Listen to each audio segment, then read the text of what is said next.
Nebusia for me ma bibia akwaba shonko edi eba too much GH so na sabre employinsa aka na yedi eba pesomo na incoming IGP opini police nipeni a omampeni ni se sabre ombe jinimu as acting IGP from first August 2021 to say what they betua owura former IGP James Okonkwo ni jumedie eso ebra omampeni amano leave what they ko ediakotwen the retirement scheduled for October. Nebusian for no na say edin a abeto dwa opini anem opini edin abeto dwa na say di any Dr. George Akuffo Dampare to say no commissioner of police side being said director general police ejumeko womo administration, so police administration one director general over police administration na ni ye no amount for do na and aviati to it that say do na can one sempa so ono na ye ni dia and na say we proper of fatejuma ne san say if in 1990 obedi police manga mu anase we can know among police command no emuno why dia pa say waje abodi bebre awards dey waje bebre police edumeko no na bi msunu otua to police edumedie no eso awokore nya no dwumedie wo di dodo na empenidie ene de ehyenisa wo hwe police no status bebre we di director general wo ho a MTT di kan wa say police to say wo mo dwumenu mu no sectors bebre no wo ha wedi mu epeni say se fata say penidie we ye de emano na wo hwe Ghana ye history mu a wo hwe abakosem sa police edwumeko mu fourth republic on the youngest ayafano say acting IGP enche bi obedina say IGP de Ghana na ebiem so no hwe efi yewra mampeni a wonya ne baby ko Sergeant for Dr. Kwame Nkrumah Prince besi sabre a wono so any police near otoso eza oye jonga ya fano say IGP mama wo hye na dwumedi ase first August 2021 na before say announcement we mampeni na and it is for the ebetu dwa or release the press statement what they announce say sabre wadma yewra your former IGP and as say no kwakwa former IGP owura James Okonkwo leave out so they announce dey edin shade to just no and be take over na before to kakra fi omampeni statement no mba me na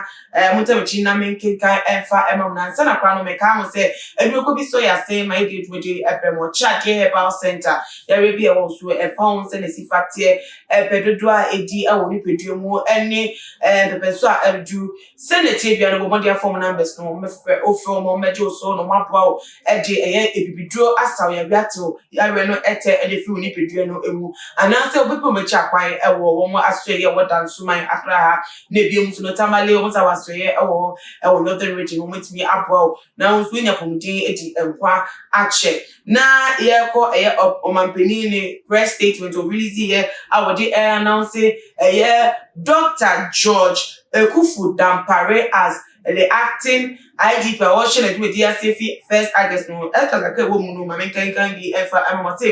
the President of the Republic, Nana Addo Dankwa Akufo-Addo, has directed the Inspector General of Police, Mr. James Okonkwo, to embark on terminal leave with effect from Sunday, 1st August 2021, pending his retirement from the police service on Thursday, 7th October 2021, until a substantive Inspector General of Police is appointed in accordance with the dictates of the Constitution. President Akufo-Addo has asked Commissioner of Police George Akuffo Dampare, PhD, to serve as Acting Inspector General of Police with effect from Sunday, 1st August 2021. The statement signed as a Communication Officer Edema, Director of Communications Edema Omampeni, na the office wo owura Eugene ayin no sensan ase no ede ensem yi ebetu eja na the appointment no say ama Ghana for do na aba appointi abobo na paso ni chichu de make dika journalist Manasi Azuri wono so aba be show support behind the newest IGP awoba abedi adie na wahwe na police nsem na mpo ban bo nsem wo man Ghana mu akoyie edema wabebo na baso so job ate se wakodare e wo ne dwumadi mu a wo gidi pa se obetimi eye adwuma aso enim. Na aside no Ghana for bi so aba abonta support ko social media platform bebre a support a mo try behind him no do so pa for kan won sema just wo mu enim ne se wono wakodare ne dwumo a sensible policeman say ne dwuma de in serious level like I said on Pambias no fan seriously the dwumade no fa nya gon fan of format say we serious minded a mo gidi pa say the dwumade de shele say no betimi aye ama no akọ enkwan obi kra e dia odi ebetu dwa me fa elikem kotoku e dia odi betu dwa on Facebook say for 5 years President Nana Addo Dankwa Akufo-Addo has now made one intelligent appointment. Will the newly appointed IGP Dr. George Ekufu-Dampare be given the free hand to do good as he is known for? As I said, what they too just said, well, no, did he pass away? The good man for the job now, so was slash and himself or man, but even man, I couldn't know it's way you want to say, so Nakunya no quality, my dear, or baby pa at the Apa or my Ghana. Now say, you know, a man, I could be a noon, yes, a Numa Ghana for a shin himself. Obedu Juma Ediamo pa and Tepasu and Minua matter say, young and some possible as a double before any dedica any a year, kaka.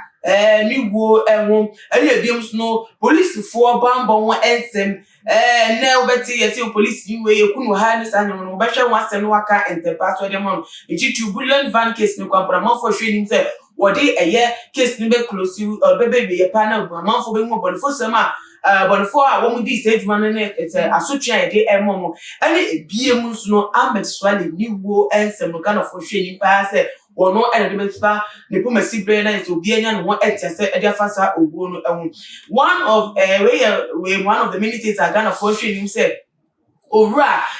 Dr. George Ekufu-Dampare obeye wonjuma entempa so menu ya na say edi ne dwumedi a wo ba ye no edi akonkan amagana for every omo wo ni mu no gina ye edi amana na say it three more support behind me because who say a man of the job you only the dwuma pa nti na ye hwe nimpa say dwuma we no obeye ne entempa so na say gidi e wo ni mu no aye stronger nti won so je na wonim efa ogre ya o mapeni eyi no say wonye acting IGP Emma Ghana from the 1st August 2021 meche Dr. George